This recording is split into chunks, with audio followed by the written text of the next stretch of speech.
And I also know another female producer. I'm pretty sure you know about her, Tasha Catour. Yeah. I met her like 2 times. Okay. Yeah, because she's also, it's not really a lot. Like, so, like, the fact that you're naming at least one that's, like, out there, that's really good. Cause Mike Will had an event, I think, about a couple months ago. Mm-hmm. Not the one that he just recently had, but the first one that he had called Beats at the Bar. Mm-hmm. She was there. But I had, there was a whole crowd of people, like, Mike Will on the stage, like, all right, who trying battle? Who trying battle? Everybody raising their hand. Everybody raised their hand. I raised my hand. I'm like, me. He was like, you. He was like, I picked the girl. We're going to have to get another girl. Lord behold, I look over across the room. It was Tasha Catour. No way. Yeah. And it was crazy because, like, I was in a beat battle, like, probably, like, a month before that. Yeah. And Tasha Catour was one of the judges. Damn. That's crazy, right? How was that, though? It was lit. I thought it was lit. I met a lot of other female producers. I didn't know there were so many. Yeah. You know what I mean? So it kind of felt good being around other women who make beats. Thanks. You know what I mean? I didn't feel like I was being isolated or, like, a minority. You know what I mean? I felt like I fit in with them. Exactly. Because, again, it's not too many of us out here like that. For real, for real. You know what? I keep hearing there is a lot of us, though. I keep hearing there's a lot. And I be like, where? Yeah. Like, where they at? Because it's such a dominant game. Male dominant. Yeah, the music industry is for, I don't want to say for men specifically. I say it's for men. Okay. Why would you say that? I would say it's for men because it's like, how do they, like, what's the word? How do they compromise for us?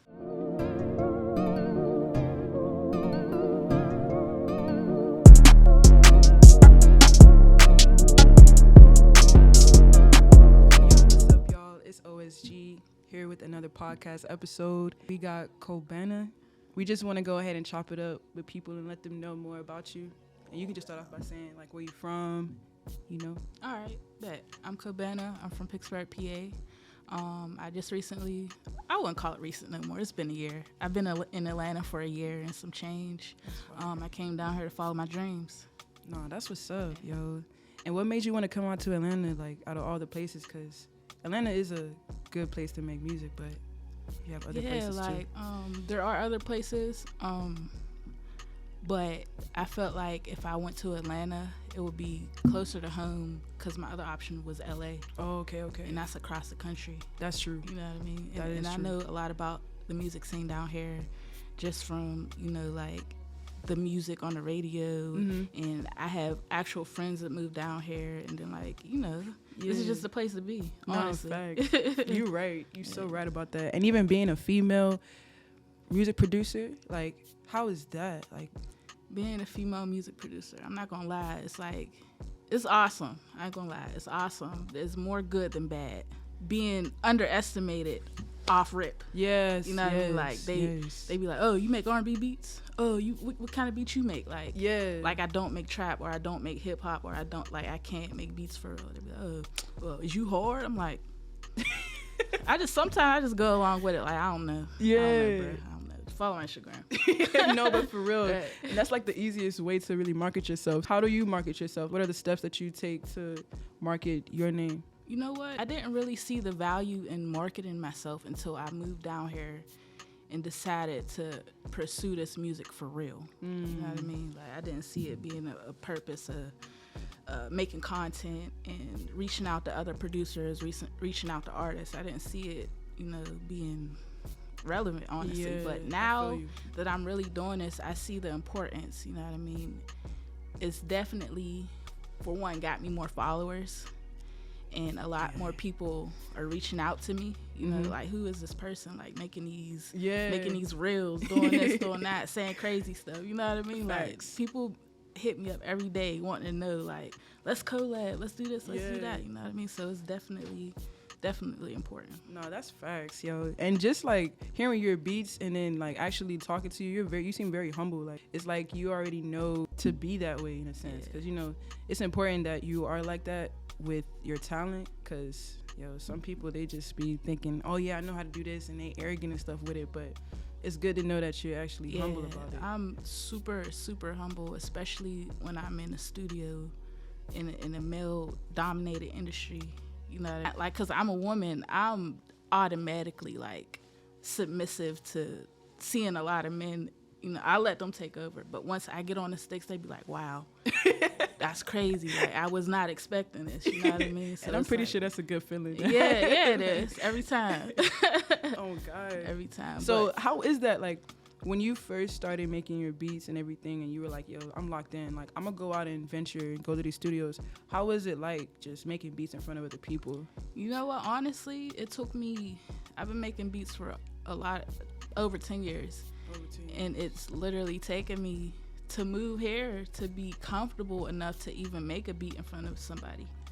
You know what I mean? I'm gonna be honest, I didn't have confidence in my beats at all. And I think a lot of it stemmed from where I was from, because they never, like, supported me, you know what I mean? Which I was thinking about that the other day, like, damn, I'm glad people in Pittsburgh never supported me, because I would have never moved.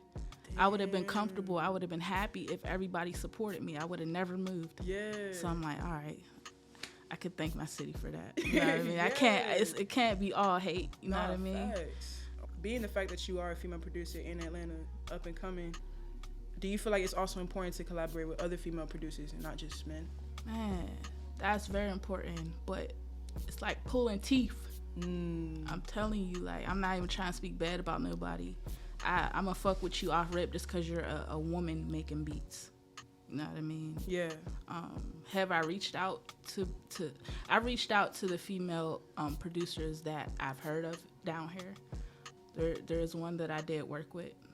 I was in a room with her. She's dope. She's super dope. Ashley. She is incredible, yeah, I heard of her. I can't even describe her. She's so good. Like, I believe it. She's awesome. Like, I be saying, like, she the female Prince for real. Yo, that's so dope. You gotta put me on to her for sure. Man, she's awesome. She's great. She's and I also know another female producer. I'm pretty sure you know about her, Tasha Catour. Yeah. I met her like 2 times. Okay. Yeah, because she's also, it's not really a lot. Like, so, like, the fact that you're naming at least one that's, like, out there, that's really good. Cause Mike Will had an event, I think about a couple months ago. Not the one that he just recently had, but the first one that he had called Beats at the Bar. She was there, but I had, there was a whole crowd of people, like, Mike Will on the stage, like, all right, who trying battle? Who trying battle? Everybody raising their hand. Everybody raised their hand. I raised my hand. I'm like, me. He was like, you. He was like, I picked the girl. We're going to have to get another girl. Lord behold, I look over across the room. It was Tasha Catour. No way. Yeah. And it was crazy because, like, I was in a beat battle, like, probably like a month before that. Yeah. And Tasha Catour was one of the judges. Damn. That's crazy, right? How was that, though? It was lit. I thought it was lit. I met a lot of other female producers. I didn't know there were so many. Yeah. You know what I mean? So it kind of felt good being around other women who make beats. Nice. You know what I mean? I didn't feel like I was being isolated or, like, a minority. You know what I mean? I felt like I fit in with them. Exactly. Because, again, it's not too many of us out here like that. For real. You know what? I keep hearing there is a lot of us, though. I keep hearing there's a lot. And I be like, where? Yeah. Like, where they at? Because it's such a dominant male dominant. Yeah, this is, the music industry is for, I don't want to say for men specifically. I say it's for men. Okay. Why would you say that? I would say it's for men because it's like, how do they, like, what's the word? How do they compromise for us? That's true. Like, I don't see it being for, you're right. I guess it's not for men, but I feel like it's solely. Yeah, no, I get what you're saying. Catered to men. I get exactly what you mean with that. Because honestly, like, if it wasn't for, like, Missy Elliott or Queen Latifah or Beyonce, like, not saying she made beats, but as far as it goes with, like, women, like, period, it's like, all right, they changing the game, and that's just to name a few of the legends for sure. Right. I think, like, I don't know, it probably was a year ago. they said 0.2%. 0.2% is the percentage of women in the music industry What? that are producers, though. Oh, okay. Not rapping and Yeah. writing and yeah. producers. So it's like, Okay. I don't know if that was correct information, but it's like Allegedly. right. I'm like, dang, that's not good At all. But at the same token, I feel like it is good because we are the beginning of it. Like, That's true. we are the beginning of this process, and I feel like whenever I break and get a big record, like, I feel like there's not going to be no way that I can't put on for the rest of the women who want to do what I do. Absolutely. You setting the record. Yeah, exactly. Period. And being from Pittsburgh, I don't know any other female producer from Pittsburgh besides you. I mean, unless you know what I'm saying. There's a sprinkle. Definitely a sprinkle. But they're not you though. Not even to be on no, right. arrogant. Yeah. They're, you definitely are the light from Pittsburgh as being a female producer for sure. So, what's your creative process? Like, what do you do when you make a beat? All right, so probably for as long as I've been making beats, I've been able to channel my emotions into making music. I love that you said that. Yeah. I'm listening. Like, even now, like, I'm really, this is the roughest part of my life. Like, literally, like, the roughest. And it's like, I be like, damn, do I want to get out of bed? No, I don't want to get out of bed, but my laptop be in my bed with me sometimes. I don't know if that's healthy or not, but it be in my bed with me. So I be like, hey, put the headphones on and let's get to it. Like, yeah. I feel this way, so I'm going to put it in my beats. It don't always come out how I think it's going to come out, but I always come out with something good. Yeah. You know what I mean? So my creative process is just channeling my energy. Yeah. That's big, yo. That's so big. Because I'm not gonna lie, for me, when it came down to it, definitely emotions. So that I relate to you on that 1000%. But then, how about those people that come to you like, yo, can you make me like, a little pump type beat? Can you make me like a little Uzi type beat? Like, when they come to you, not going against your emotions, but kind of just like change. You know what helps me with that? Deposits. Deposits, that Cash App sound, you know what I mean? Like, I get to it because, like, I'm a mother, you know what I mean? I have a son, like, Facts.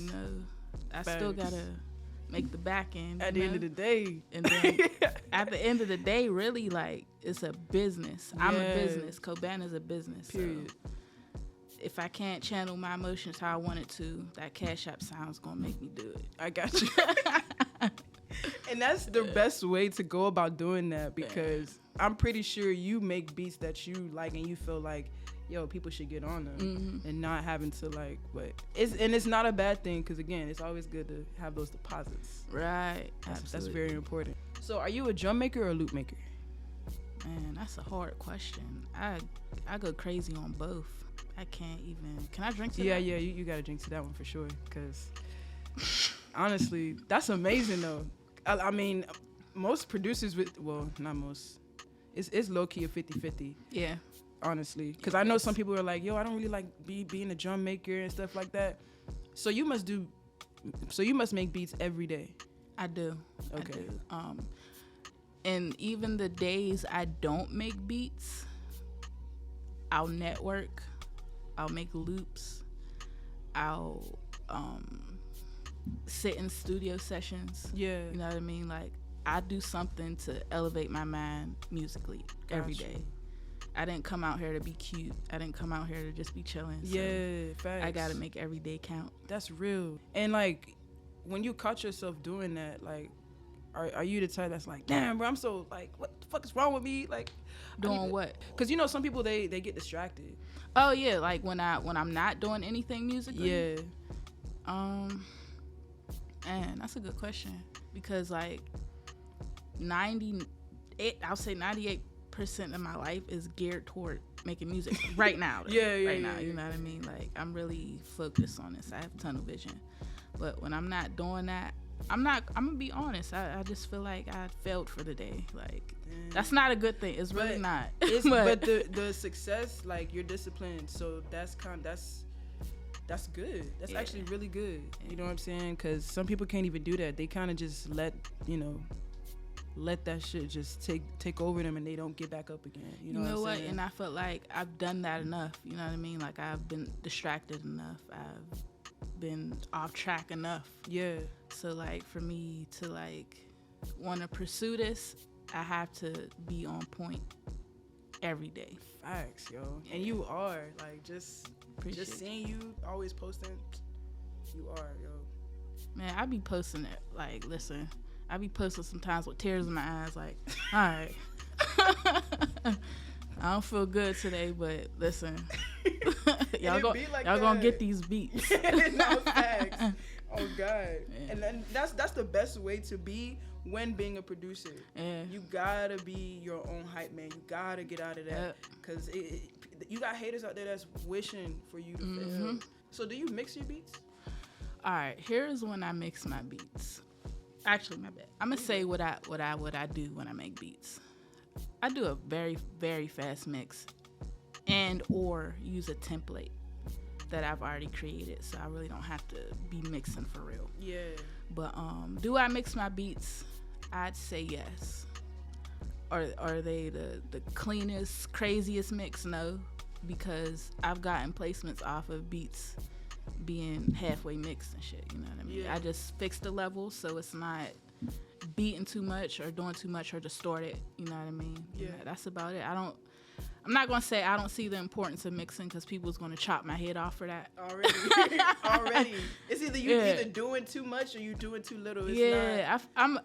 I'm one of those people who think over mixing can just mess the whole beat up and take out elements that I feel like it needed. Like, sometimes I like a gritty sound. Sometimes I like a clean sound, depending on the genre. Like, if it's like EDM or electronic, I like a clean mix, because there's a lot going on. Facts. If it's trap, it varies. There's a lot going on in the trap beat. I'll mix it a little bit, make sure the drums is right. Yeah. You know what I mean? The drums is the key in the trap beats, for real. Like, God. Them drums is hitting, it don't matter if the melody sound like crap. If them drums is hitting, people gonna dance to it. Facts. You know what I mean? Facts. Like, they gonna love it. So it's like, no, you right about that. I say I'm 80-20 on mixing. More 80-20. So 80 is the what I do, and 20% is what I don't do. I you know, like 80-20. Sometimes I do, sometimes I don't. Okay. I'm not trying to put out don't mix your beats. Yeah. Mix them. Yeah. Make them appealing to the air. You know what I mean? Absolutely. That's basically what I do. Make them appealing to the air. How did you come about getting your own sound as a music producer? Because nowadays, before you answer that, a lot of music producers sound the same. Yeah. So, you know what?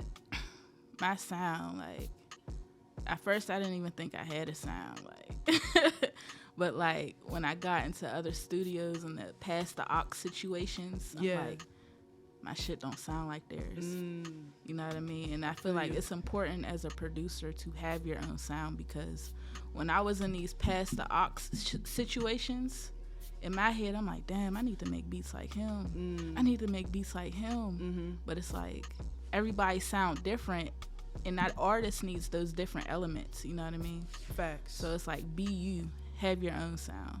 Yeah, you can sell more beats making a Metro Boomin type beat. You can, but it's like, all right, now what? Facts. What you gonna bring to the industry? Exactly. That somebody can't get from Metro Boomin. Exactly. You know what I mean? And on top of that, Metro Boomin is always changing too. Exactly. So you're on something completely 2-3 years ago. Right. Like, exactly. So, and speaking of that, when it comes down to like the drums and the loops, and the sound, how do you keep up with like the VSTs and getting like the drum kits and stuff like that? So what I do is, sometimes I'll just, new VSTs 2023, I'll do that. Yeah. Or what I'll do is, because I've been producing for so long, I will pull out a VST that came out in like 2000, 2011. You know what I mean? Yeah, and be yeah. like, what's going on with this VST? And sometimes these VSTs are selling to different companies and they're the same VST, but you know, a different interface. Right.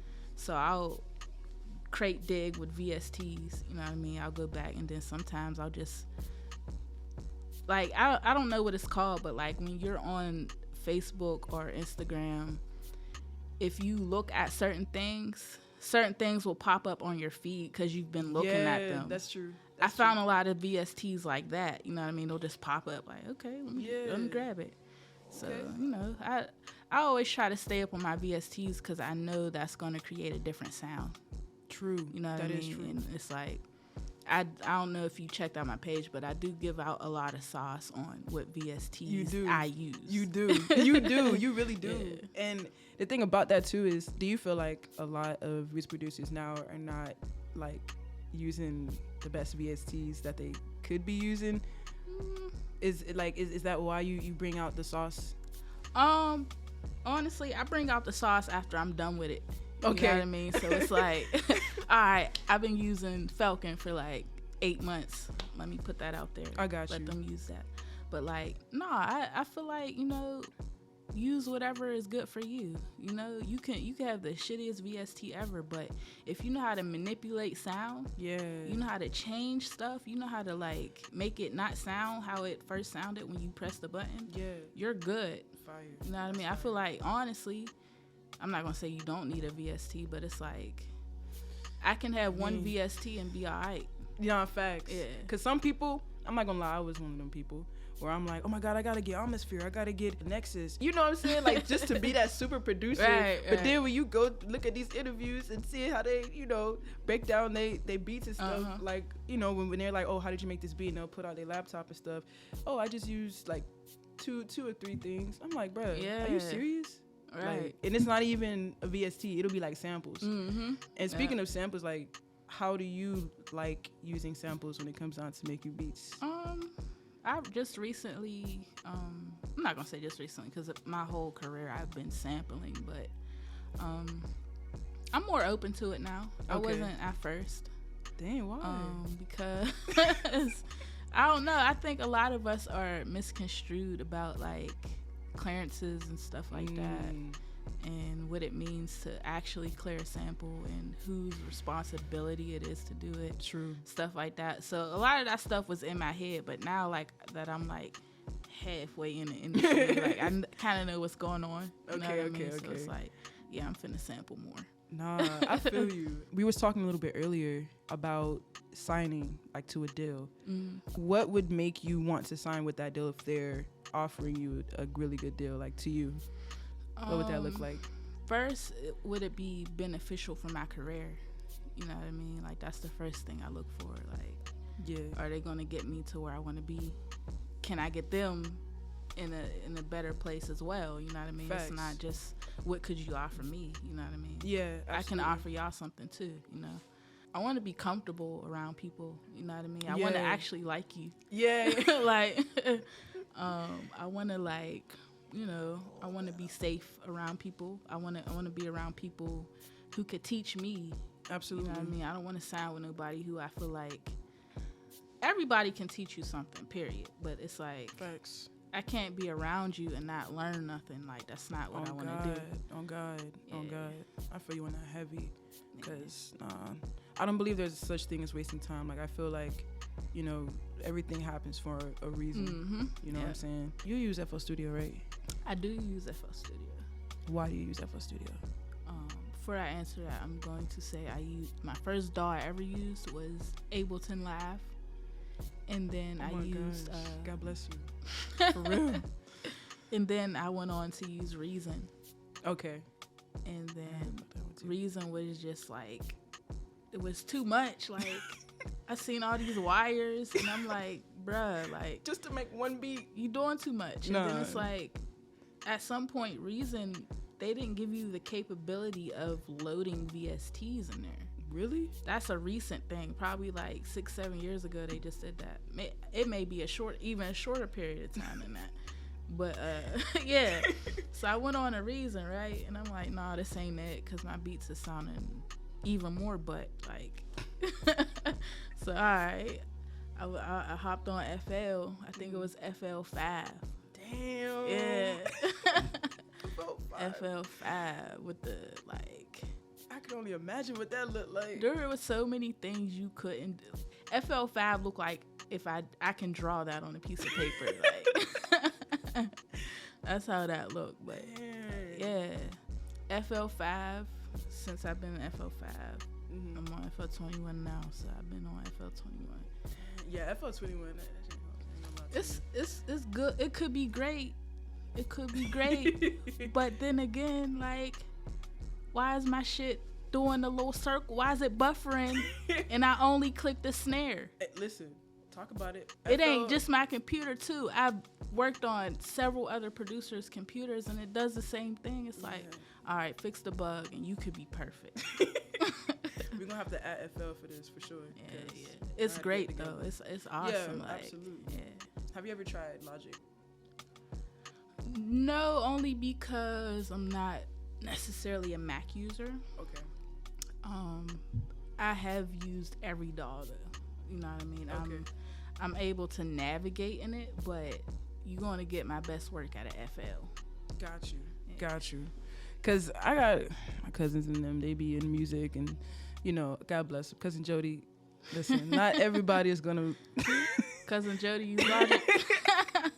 He be using Logic, and it's good, but not every. You know, he been trying to get me on Logic forever.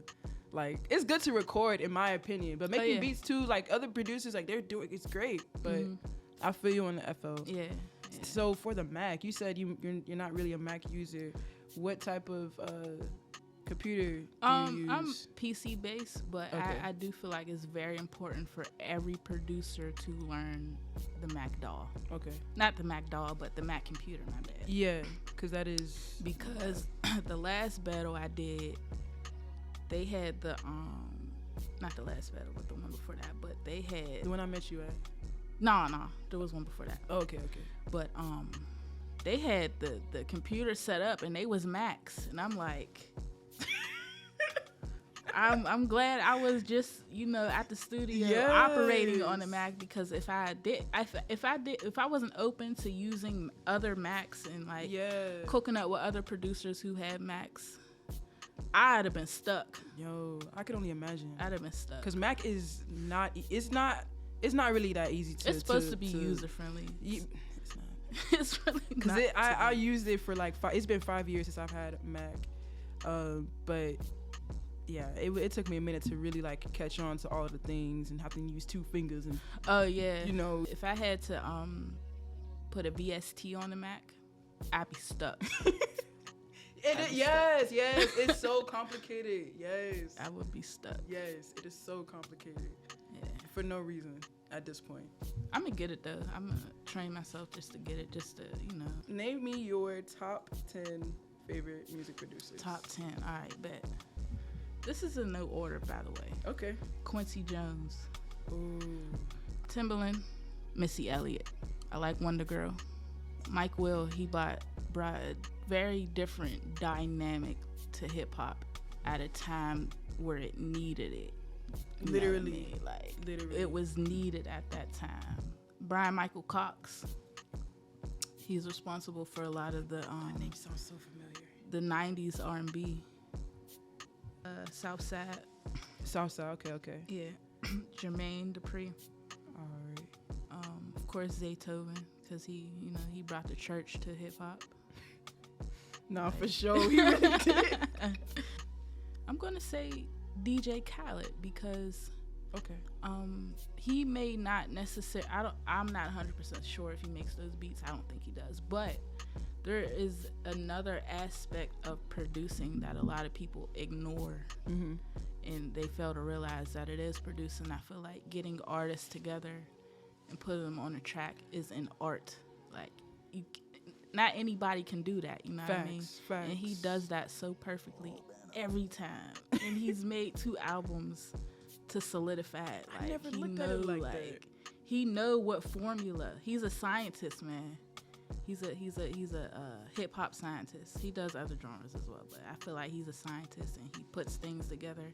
Yeah. And they always come out. Yo, I really never looked at it like that. Yeah. Because I've always had this conversation with people, and they'll be like, "Bro, he's not a real producer." Like, they will always say that, but the fact that you said that he brings people together, it's past the A&R at this point. Right.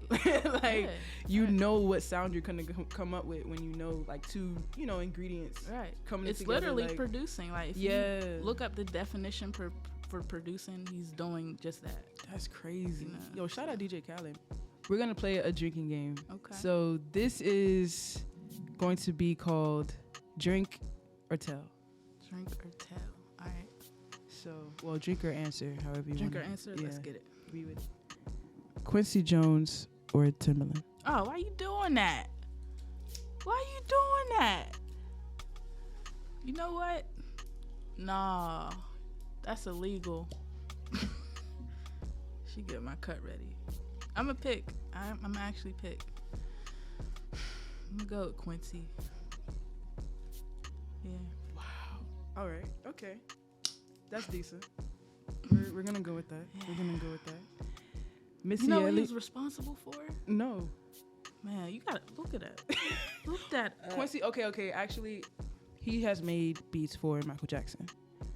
So is that what you? Okay. Yeah. That's what I was talking about. Because, but other people as well. You know what I mean? Yeah, absolutely. He is. I just want to throw this in there before we continue. Like, I was watching. Yo, shout out to which podcast is that? Producer Grind. Shout out to them. Metro Boomin, they had interviewed him, and he was like, "Yo, there's no age with making music and stuff like that." Because when Quincy Jones was 50, he made that beat Thriller for Michael Jackson, and I'm like, "Yo, I didn't even that was him." Like, and so many people are like, "I feel like it's too late. I'm 30 now." No, like there's no age to this. Like, that's society talking. Like, yeah, they say, "Oh, you're too old." Nah. Now, I am highly against 35 and up year old rappers rapping about killing people. Like, okay, bro, come on now. Okay, yeah. That's not it, right? Yeah. there. After all them years you've been on Earth, this is all you could talk about. Right. I feel you. Yeah, that's not it. But I feel you. Other than that, like, do what you love. You know what I mean? I feel you. Hey, respect. Shout out to the 35 and older that be rapping about killing and stuff, but get it together at the same time. Mike Will or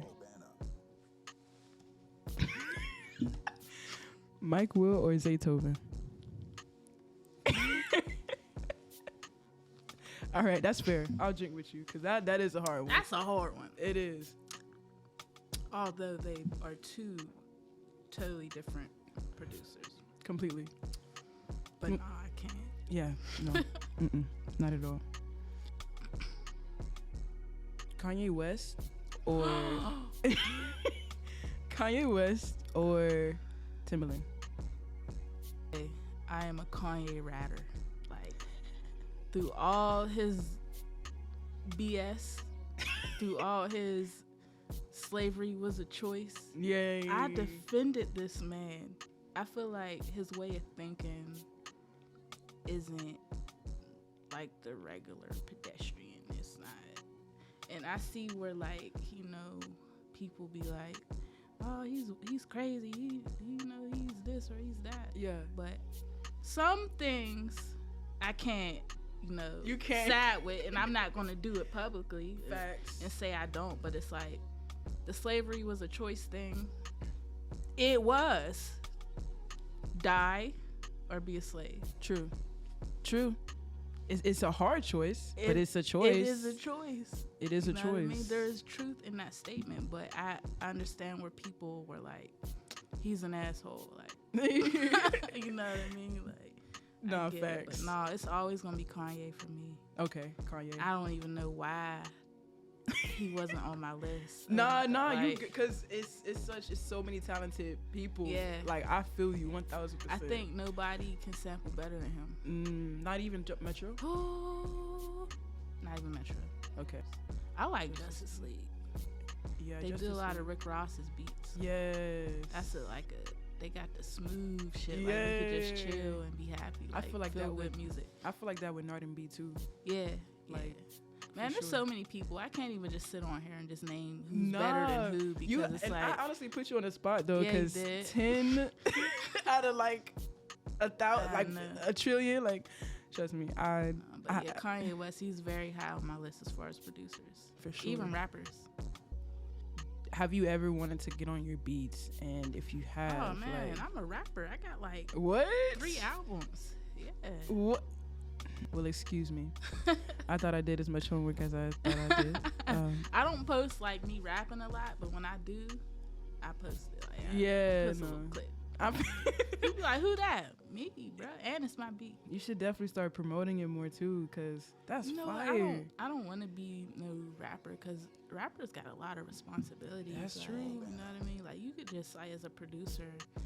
Nowadays, being a producer is a little different because like we're more so like out there. Yeah, You know what I mean? Usually, like back in the day, the producers was just a producer. You know what I mean? facts. What do you have coming up next that you want everybody to know about? Coming up next, man. Honestly, I am just working on still at this point in my career, getting myself out there. So I will be popping up to a lot of places. Okay. You know, a lot of events. Definitely gonna try to be at, you know, producer camps and Okay. networking a lot more. And obviously, I'm always in the studio. You Yeah. know what I mean? And I'm always open to collaborations. Okay. Free you of know. charge, or you charge? Honestly, certain people I do charge, Okay.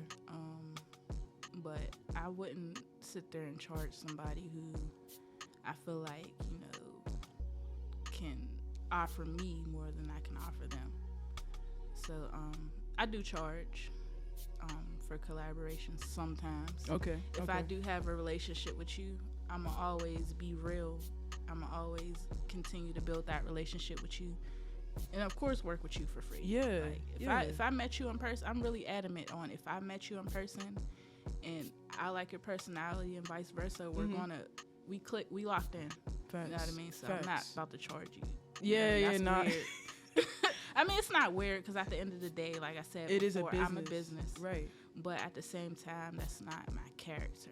Absolutely. No. I respect that. And I know that you're going to be in first place in a lot of things, major placements. I can already see that for you. Appreciate So you. we going to definitely stay locked in for sure. Absolutely, yeah. We need to And make a beat. No, I'm with it, like for real, man. I'm about to get emotional. But before we get to that point, thank you so much for watching Real Spill Podcast.